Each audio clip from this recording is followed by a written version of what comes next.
Hello दोस्तों, स्वागत है आप सभी लोगों का आपके अपने यूट्यूब चैनल साईं श्रद्धा क्लासेस में। मैं आपका दोस्त अमलेश सोनी आप सभी लोगों का स्वागत करता हूं। आपके हमने SYJC commerce account NPO not for profit organisation chapter number 2 की सीरीज शुरू की थी। इस सीरीज में हम लोग आगे बढ़ते हैं। Example number 9 text book example number 9 आज हम लोग इस लेक्चर में सॉल्व करने वाले हैं। तो सबसे पहले चलिए देखते हैं, शुरुआत करते हैं। इस सम में हमको दिया क्या हुआ है, हमको करना क्या है। बहुत ही आसान सम है, बस आपको सम की स्ट्रेटेजी को समझना, उसके अकॉर्डिंगली आपको इसे फाइनलाइज करना है। देखिए सबसे पहले हम लोग देखते हैं सम को। सम में रिसीप्ट और पेमेंट अकाउंट दिया हुआ है। अब जैसे कि आप देख पा रहे हैं रिसीप्ट एंड पेमेंट अकाउंट दिया हुआ है। प्रणील स्पोर्ट्स क्लब पुणे के हैं ये, और ये काफ़ी ही प्यारा सा सम है। इसको यहाँ पर दिया हुआ है कि आपको बनाना है income and expenditure account. Income and expenditure account for the year ended of 31 मार्च 2019। यानी कि आपको क्लोजिंग ईयर भी पता चल गया, ओपनिंग ईयर भी पता चल गया। Pune sports club. अब चलिए इस सम को सॉल्व कैसे करना है। मैंने जैसे कि पहले भी बताया कि रिसीप्ट की जितनी भी चीज़ें होंगी वो सारी की सारी आपकी इनकम में आएंगी, सिर्फ एक्सक्लूडिंग आपका एसेट का आइटम, एक्सक्लूडिंग आपका बैलेंस शीट का आइटम। बैलेंस शीट के आइटम को इग्नोर कर देंगे आप। साथ साथ में पेमेंट में हर वो चीज़ आएगी जो एक्सपेंस होती है। पेमेंट की सारी चीज़ एक्सपेंडिचर में आएगी, एक्सक्लूडिंग बैलेंस शीट के आइटम। बैलेंस शीट के आइटम को हम हाथ नहीं लगाएंगे। तो देखिए इस सम में आगे बढ़ते हैं हम लोग। सबसे पहले क्या दिया हुआ है, सम को समझना बहुत ज़्यादा ज़रूरी है। अगर आप क्वेश्चन को समझ गए तो आप क्वेश्चन को कर पाएंगे। तो क्वेश्चन को पढ़ना, क्वेश्चन पर ज़्यादा से ज़्यादा टाइम देना, उसको समझना ज़्यादा ज़रूरी है। बैलेंस बीडी ये एसेट का आइटम है 5000, इसको हम लोग कंसिडर अभी नहीं करेंगे, इसकी कोई ज़रूरत नहीं है। सब्सक्रिप्शन 2016-17 2000 दिया हुआ, this will be considered as previous year, and 2017-18 this will be considered as current year, and next year is what 2018-19, ये नेक्स्ट ईयर आने वाले साल का सब्सक्रिप्शन है। सब्सक्रिप्शन यानी कि चंदे का पैसा, एक तरह की कमाई है। एंड प्योर तो टोटलाइज वैल्यू 75,000 विच इज़ आउटसाइड में लिखा हुआ है। डोनेशन की बात करें, ये भी एक तरह की कमाई है 15,000। Entrance fees 1700, life membership fees का रेवेन्यू आ रहा है 17,000। टूर्नामेंट से क्या कराया उसका भी रिसीप्ट 60,000 आया है। तो ये सारी की सारी के हिसाब से इनकम है। रिसीप्ट में जितनी भी सारी चीज़ें लिखी हुई है सारी की सारी क्या है, इनकम है। ये सारी की सारी कमाई है, आवक है, आपके पास आने वाली चीज़ें।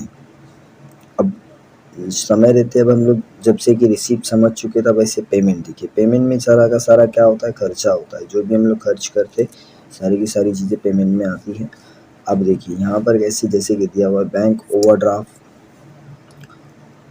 रीपेड, सैलरी खर्चा है, इलेक्ट्रिकल चार्जेस खर्चा है, म्यूनिसिपल टैक्स बीएमसी का टैक्स खर्चा है, स्पोर्ट्स मटेरियल खर्चा, general expenses that is also an expense, billiard expenses नाम ही एक्सपेंस में लगा के दिए, रिपेयर्स ऑन ग्राउंड्स ज़मीन पे कुछ खर्चा वगैरह किया, बनाया वगैरह, tournament expenses this is also an expense. Now ये जो बैलेंस सीडी में लिखा हुआ है बैलेंस शीट के आइटम, इसको हमको छूना नहीं, इसको हमको टच भी नहीं करना है। इसके साथ हम लोग को किसी भी तरीके की छेड़छाड़ नहीं करनी है, ठीक है। अब चलिए ये आपका पूरा फॉर्मेट सम का लगभग आधा हिस्सा आपने पढ़ लिया। ये क्वेश्चन रिसीप्ट एंड पेमेंट। अब इसके साथ साथ इसमें एडजस्टमेंट दी होती, तो एडजस्टमेंट को ध्यान में रखते हुए ही हम लोग सम को आगे एग्जीक्यूट कर पाएंगे। एडजस्टमेंट को इसमें यूज़ करेंगे और उसके हिसाब से उसके दो इफेक्ट पास करेंगे और बनाएंगे। चलिए हम सम को आगे करते बिना रुके, बिना किसी रोक टोक के। सम को समझना बहुत ज़रूरी है। अब एडजस्टमेंट की बात करते हैं, तो एडजस्टमेंट में क्या क्या दिया हुआ है देख लेते हैं हम लोग। देखिए नेक्स्ट पेज पर एडजस्टमेंट दी हुई है सारी की सारी। एडजस्टमेंट नंबर 1, सबसे पहली एडजस्टमेंट आपकी एडिशनल इन्फॉर्मेशन। 50% डोनेशन है वो बिल्डिंग फंड में है। बिल्डिंग फंड में से 50% डोनेशन को माइनस करेंगे और जो वैल्यू आएगी हम लोग उसको बिल्डिंग फंड में से, डोनेशन का जो पैसा है 50% डोनेशन फॉर बिल्डिंग फंड, तो डोनेशन में से 50% माइनस करके वो जो पैसा आएगा उसको बिल्डिंग फंड में ऐड कर देंगे। 70% एंट्रेंस फीस कैपिटलाइज। जब कभी भी वर्ड आ जाए कैपिटलाइज, तो कैपिटलाइज का मतलब आप समझ जाइए कि माइनस करना है, सब्ट्रैक्ट करना है। सब्ट्रैक्ट करेंगे कैपिटलाइज और ऐड करेंगे एसेट में। ये देखिए 30 नंबर की जो एडजस्टमेंट है इसको ध्यान में रखना है आपको। सब्सक्रिप्शन 500, 16-17 का, 17-18 का 1000 and still in arrears. Current year का अभी भी अरियर से बाकी है, 17-18 का भी बाकी है, 16-17 का भी बाकी है। ये एक तरह की कमाई है। एडजस्टमेंट नंबर 4 देखिए यहाँ पर दिया हुआ है कि ये बैलेंस शीट बनाई हुई है, ओपनिंग बैलेंस शीट। ये एक आपको परफॉर्मा दिया है जिसकी मदद से आपको ओपनिंग बैलेंस शीट बनानी है, जिसकी मदद से आपको मिलेगा कैपिटल फंड। कैपिटल फंड तो बैलेंस शीट की जितनी भी आइटम देखिए, ओवरड्राफ्ट लायबिलिटी में लिखेंगे, बिल्डिंग फंड लगा दिए, लायबिलिटी में लिखेंगे सब लायबिलिटी, बाकी सब एसेट वाली लैंड, एसेट में आ गया sports material 30,000, asset outstanding subscription, ये दोनों को दोनों ऐड कर देंगे 2500 plus 4000। Outstanding subscription for current year. अब करंट ईयर का आउटस्टैंडिंग कभी भी हम लोग को पता है कि एनपीओ में अगर करंट ईयर का आउटस्टैंडिंग बोल दिया तो उसको हम लोग ऐड करते हैं, ऐड यानी जोड़ते हैं। करंट ईयर का आउटस्टैंडिंग हम लोग क्या करते हैं, ऐड करते हैं। अब देखिए नेक्स्ट एडजस्टमेंट में आपको दिया हुआ है तो 8000 में आप 8000 जो है करंट ईयर का सब्सक्रिप्शन समझ के आप उसको ऐड कर देंगे। नेक्स्ट एडजस्टमेंट में क्लोजिंग स्टॉक दिया हुआ है 8000, closing stock of sports material was 8000 और जिसमें डिप्रिशिएशन जिसका हुआ है 12.5%। तो 8000 का तो पहली बात तो क्लोजिंग स्टॉक है, तो ये ओपनिंग स्टॉक वाले चीज़ में से माइनस हो जाएगा और 12.5% है। तो आप इसका एक छोटा सा एक जनरल कैलकुलेशन देख लीजिए, बहुत ही आसान तरीके से आप इसको कर सकते हैं। अब इसका कैलकुलेशन आपको वर्किंग नोट में दिया हुआ है, इसकी वर्किंग नोट में आपको दिखा देता हूँ, इसमें आपके सारे जो बचे कुछ डाउट्स है वो भी क्लियर हो जाएंगे। वर्किंग नोट पर ज़रा ध्यान देंगे आप। काफ़ी ही आसान भाषा में इस सम को दिया हुआ, बहुत ही प्यारा सा सम है, कुछ ज़्यादा कुछ इसमें किचकिच नहीं, कुछ टेंशन वाली चीज़ नहीं है इसमें। और आगे देखते हैं हम लोग, अभी आगे क्या किया हुआ है इसको देखते हैं हम लोग। इसकी एडजस्टमेंट के पार्ट को हम लोगों ने समझ लिया है। अरियर्स, स्टिल इन अरियर्स का मतलब क्या हो जाता है कि अभी भी बाकी है, अभी भी बाकी है। थर्ड नंबर द पॉइंट है उसमें स्टिल इन अरियर्स लिखा है कि मतलब अभी भी मिलना बाकी, मिला नहीं है। ठीक है, आ जाइए। अब देखिए इनकम एंड एक्सपेंडिचर अकाउंट यहाँ पर बनाया हुआ है, बट इसके एक्सप्लेनेशन से पहले हम लोग इसकी वर्किंग नोट, कभी भी आप सम को करें तो पहले वर्किंग नोट पर ध्यान देना ज़्यादा जरूरी। वर्किंग नोट बना लेंगे तो उसके बेसिस पे आप आगे का काम कर सकते हैं। देखिए यहाँ पर कैलकुलेशन ऑफ कैपिटल फंड दिया हुआ है। रेयरली केसेस में ऐसे सम आते हैं बट आ जाता है, तो आपको वहाँ पर बनाना होगा। ये देखिए लायबिलिटीज़ में building fund, building land, asset में लैंड 1,50,000, स्पोर्ट्स मटेरियल 30,000, सब्सक्रिप्शन 2016-17 का 2500, 17-18 का 4000, दोनों को ऐड कर दिया 6500 and the cash in hand I was having it was 5000। तो सारे के सारे की वैल्यू को आपने जोड़ देंगे, ऐड कर देंगे, so you will be getting another value that will B 1,91,500। अब आपने इतना तो कर लिया, एक तरफ एसेट तो हो गया, अब लायबिलिटी वाली बातें भी हो जाएंगी। लायबिलिटी की चीज़ें देख लेते हैं कि लायबिलिटी में आखिर क्या किया इसने। तो लायबिलिटी में जैसे कि बिल्डिंग फंड था 47,000, बैंक ओवरड्राफ्ट 32,000। अब इन दोनों को ऐड कर लिया, इंडिविजुअली इन दोनों को ऐड कर लिया और जो टोटलाइज वैल्यू थी 1,91,500, इसमें से जो एडेड वैल्यू है, जो जोड़ी हुई वैल्यू, उसको मैंने सब्ट्रैक्ट कर लिया। जैसे मैं सब्ट्रैक्ट करूँगा सो आई विल बी गेटिंग एक नई वैल्यू, एक अलग वैल्यू मिलेगी जैसी, जिसका नाम होगा कैपिटल फंड, जिसका हम लोग नामकरण करेंगे कैपिटल फंड, और वो आ जाएगी सब्ट्रैक्ट करने पर 1,91,500 में से 47,000 32,000 दोनों को सब्ट्रैक्ट कर देंगे, you will be getting 12,500 which will be considered as a capital fund। अब नीचे देखिए कैलकुलेशन ऑफ डेप्रिसिएशन दिया हुआ है 12.5% मतलब 12:1/2% of 8,000 into 12.5 divide by 0 cut गया, 80 मल्टीप्लाई बाय 12.5 करेंगे तो यू विल बी गेटिंग 1,000 जो कि डेप्रिशिएटेड वैल्यू आ गई, किसकी, स्पोर्ट्स मटेरियल की डेप्रिशिएटेड वैल्यू आ गई। तो इस तरीके से सम का आपका वर्किंग नोट का हिस्सा समझ गया, आपने क्वेश्चन को समझ लिया। अब आगे इसको भी एग्जीक्यूट करना है, लगभग आपका 80% सम यहाँ पे हो जाता है। अब बस आपको सिर्फ पोस्टिंग पर ध्यान देना है, किस चीज़ को ऐड कर रहे हो, सब्ट्रैक्ट करो, उस पर ध्यान देना है, एग्जैक्ट वैल्यू बाहर के कॉलम में लिख के टोटलाइज करना है।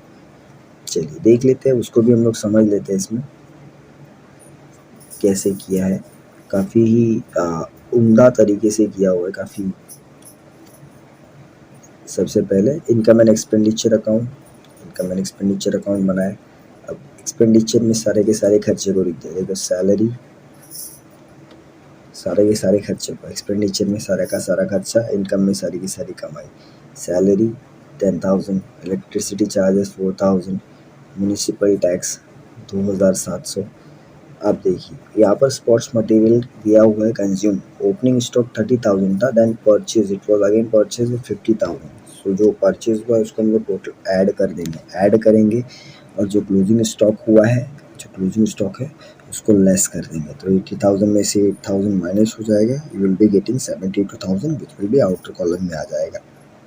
जनरल एक्सपेंसेस 500 जैसा दिया वैसा, बिलाड एक्सपेंसेस 3,000 जैसा दिया वैसा, 500 रिपेयर्स ऑन ग्राउंड जैसा दिया वैसा। डेप्रीशिएशन ऑन स्पोर्ट्स मटेरियल ये जस्ट हमने कैलकुलेट किया था, डेप्रीशिएशन 12.5% मैंने वर्किंग नोट में आपको एक्सप्लेन कर दिया है, तो वो हम लोग लिख देंगे 1000। अब नीचे आपको सरप्लस को छूने की ज़रूरत नहीं है, सरप्लस को आपको छूने की ज़रूरत नहीं है, वो सरप्लस हम लोग अभी कैलकुलेट करेंगे, हमने निकाला नहीं है।